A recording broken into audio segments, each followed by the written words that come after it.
Hello, my name's Dylan. I'm a trans guy.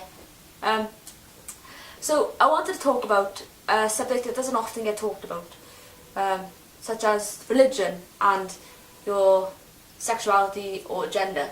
I sort of grew up in the faith, but then I obviously left my faith, Christianity, for a while because I sort of struggled with my gender and then my sexuality for like a few years. So I just experienced a hell of a lot of homophobia and transphobia before I even realised I was trans. So I just left the church for a while, and then I discovered paganism. And actually that taught me a lot because it teaches you that you both have masculine and feminine energy. So I think that helped me a lot now as a trans guy because I can be quite feminine, but that doesn't bother me because I know cis gay men who are like way more camp than I am, and they don't have their gender questioned. So if people question my gender, I just I don't take any notice because it's clear that they got a problem.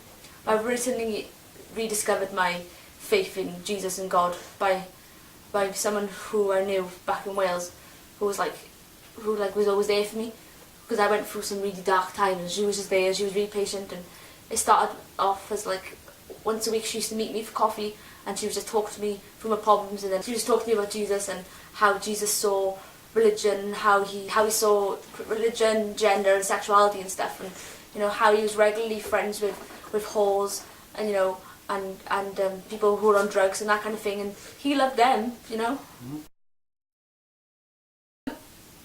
But trans people sort of look at you and think, oh, okay, if that's your thing. But then I get a lot more of the LGB, but they sort of think, why? Why would you be religious? After everything they've done to us. And it's as I've had surprisingly opposition from both sides. I just talked it through with my friend who's also, she's a massive Christian, but she's also one of the kindest and most down-to-earth people I've ever met. I feel so comfortable that I could literally tell I could be anything, and she'd still love me. She wouldn't always like it, but I could feel like I could be anything and whoever I wanted. I could be, an alien tomorrow, and she'd still be loved and supported towards me. They were talking to me and they were like, "Are you this?" And I was like, "Are you a trans guy?" And I was like, "Yes." And they were like, "Right." And they were asking me basic questions. They're like, "I'm sorry if this means to offend you, but I'm going to ask you these questions." And I'm like, "Oh, that's not offending me. I appreciate that you're asking actually." And they're like, "Oh, okay." And I was like, "Yeah," because you're like, "Shit, what kind of things are they going to ask me?" But actually, they're just trying to do their best to understand it because, they don't always grow up with trans people, I think you have to look at everything objectively, and if you have any questions and stuff, knowing who's the right kind of people to talk to. Also, thanks to Tumblr, Tumblr's amazing.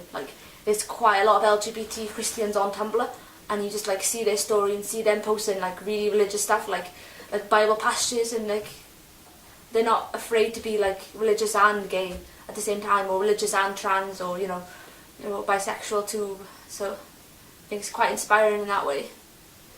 I think the way to take religion is basically you take your sexuality, you take your gender, you take it one day at a time. You take whatever you get that day, you process, and then you accept, and then you move on from it, and then before you know it, you've actually become quite comfortable in who you are, and being both. Just reading it and ignoring people's opinions, because people will tell you all sides of the story. They're like, you can't be this, you can't be that, or they'll say this story in the Bible is this, and you're like, you need to read it from your point of view, and you need to interpret it from your point of view, because the way you see things is not the way other people see things.